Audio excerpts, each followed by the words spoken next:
cat. I was like, okay, finished. No, can I interest you in a bucket? Graham, Yes. Walker. Oh, yes. Was there a lot of laughs in your household when you were growing up? Was your mum funny or your dad? It's funny, when my dad died, suddenly everyone came out of the woodwork to say he was the funniest man who'd ever lived. I don't remember him like that. I remember he did tell some quite funny stories. But in my head, my mother's very funny. But then her humour is quite, it's quite harsh. She doesn't suffer fools gladly. Okay. And my sister kind of has a similar sense of humour. So I think the three of us probably, we share more of a sense of humour than my dad did. Okay. And when you went to school, can you remember performing at school at all? I don't think, I might be wrong, but I don't think people who were at school with me would ever describe me as the class clown or any... School was such a... just something to be done, I felt. It was like, right, I've just got another 3 years, I see by my watch, and then I'll be out of here. It was just... Hate is too big a word, but I endured it. So you went to America? I did. And you didn't go to any further education, you went straight from... Oh, no, I did stop by University College Cork. And after I did do 2 years there, and then left. My reasoning being that you could just lie about having a degree from University College Cork. Right. I've lied about my O-levels throughout my whole life. I think I got about 4. I've just pretended I had 11. No, because who's going to check O-levels? Who's going to check a degree? You know, Yeah. if I said I went to Oxford and got a first, someone might bother to check that. Yes. But, you know, a BA Hons from UCC. Yeah, I'm sure he did. Yeah, and you did some of it. Yeah, I did, yeah. But then you just sort of gave that up, went off to America, and am I right in thinking that you went to San Francisco? Yes. And did you live in a hippie commune? It is all true. How did that happen then? It was to do with economics. In that, you know, like some people are an economic vegetarian and they can't afford to buy meat. I was an economic hippie in that I couldn't afford to pay normal rent. So I was in this commune where I rented a room, and I was so much younger than all the rest because they were proper hippies. And you were welcomed in? You didn't have to be checked out for hippiness? Oh, no, you did have to go be checked in. You had to go for a dinner, and you sat around the infinity table, which was 2 round tables with a basic... You know, it was like... This is very frightening. No, it was like two round tables made out of old big electrical cable things. You know, electric Okay, spool tables. okay, yes. And then they had a bit you go in the middle. So there was no beginning end. No one sat at the head of the table. Okay. There was no hierarchy around the table. Yeah. And... Did you love that? What, sitting around the table? No, just the whole thing about a commune. I sort of wish I'd lived on a commune or gone to a kibbutz or something. It was good for me. Because I came from small town Ireland, so I was so conservative. You know, so I arrived at this place, well, clearly these are idiots. You know, this is nonsense, but I need the room. But so it's free. It's more or less. But didn't you have to do commune things? Oh, you had to do chores and things. Yeah. And I had to cook, which was no. so awful. They hated it. I mean, it must have been such a black day. When they went, who's cooking tonight? Oh. Because I was 20 years old. And so I'm cooking for like 12 people. Yeah. So like things like, you know, so salads in California, you know, back then it was just gorgeous, you know, alfalfa sprouts and beans and nuts and pulses and seeds. Well, I learned how to do a salad by my mother. So that would be, you know, leaf of lettuce, 2 slices of cucumber, 2 slices of beetroot, maybe a slice of boiled egg, if you were lucky, and then some nice salad cream on top of that. Or bread. That'd be a salad. Yeah. That's a salad. I was awful. In the end, I could make a kind of tuna noodle casserole, and I think I made some soup. How long did you last there? I was there for over a year.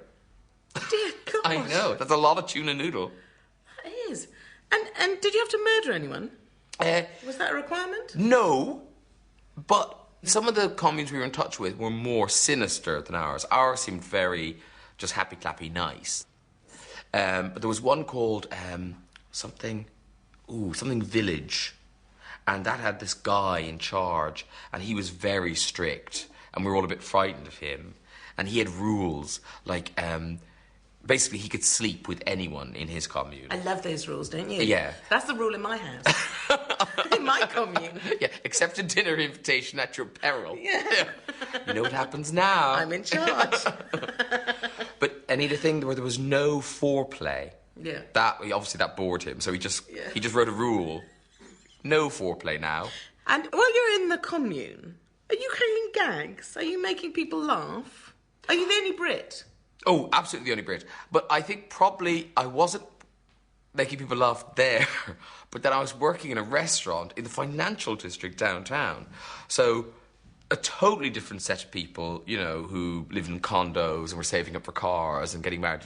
So I probably made them laugh about the hippie commune, rather cruelly. So you knew it was a sort of preposterous thing you were doing? Yes, but they won me over in the year. They really did. I left, not quite a believer, but I saw the value of what they believed. And I knew that I didn't have the courage of their convictions. I couldn't commit to that life. But I did see the value of it in the end. And I came back to Ireland sort of promising myself that I wouldn't just mock them. Because it is like shooting fish in a barrel to mock, you know, ageing hippies in that house. Yes. And I'm doing it slightly now. And, yes. But still quite nice. Yeah, and hey, it's been 20 years. Yeah. Yeah, so you're allowed to shoot them now. Yeah. So then you went to Central? Oh, yeah, then you came back? They told me, follow your dream, went to Central. And sorry, your dream was what? To act? To be an actor. I wanted to be an actor. And I thought I was going to be a serious actor. This is all going to be marvellous. And of course, the minute you get to drama school, you realise that I can't do any serious acting at all. I'm really rubbish. You know, and you know, because they give everyone a chance at the serious roles. So, you know, I'm playing Oswald in Ghosts. And the director, I know, and the director is, you know, because at the beginning he's supposed to be an artist and he's painting his mother. And the director's note to me was, Graham, you don't look like an artist, you look like a window dresser. And he wasn't wrong. No. He wasn't wrong.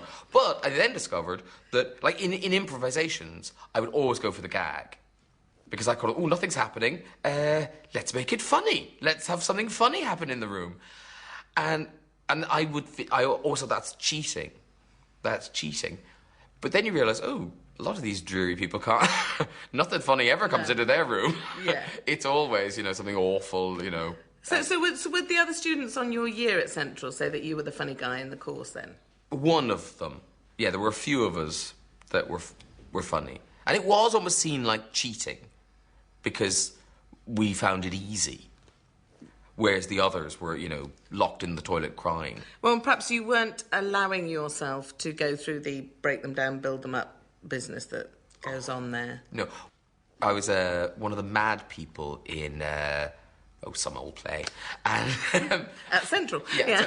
And we had to each, you know, it was a very serious director, and we had to develop our madness, you know, what had driven us mad, what sort of psychosis, blah, blah, blah. So we all did this very seriously, and they actually got someone from a mad place to come and look at us. So we're all rolling around the floor being mad, and I had something about cleaning shoes or something. I was obsessive compulsive. So they made us do it for like an hour and a half, maybe 2 hours, a long, long time. And so we're all doing it. And then at the end, the director goes, okay, and that's enough. Me, I was like a meerkat. I was like, okay, finished. And then I hear his voice going, okay, take a few minutes to come out of it. I was like, oh, okay. And I was so busted that I'd just been cleaning some shoes for 2 hours. We had to be born out of an egg. You may not have had to do this. This is maybe only the teachers. We had to build a newspaper egg around ourselves with sellotape and... What, an actual egg? An actual egg and be inside it. Oh, I thought you were imagining the egg. No. No. Imagining teachers? I don't think so. But also, where's the acting in that? You were just being born in an egg. The acting, I think you'll find, the acting was, as we came out of the egg, we were allowed to be a new person, a new character. Do you see? I do. But I couldn't take that seriously at all. Because also, how long are you supposed to stay in the egg? How long? It's a bit sweaty. And you're listening out for other people. And, you know, I could never get into any of the zones that you're supposed to get into to be an actor. Well, I mean, they weren't even trying to make us actors, but I knew that if you shone at that bit at the egg, you know... Hello. Yeah, there's a chance. When did the comedy stuff start to happen then? Because I failed so miserably when I got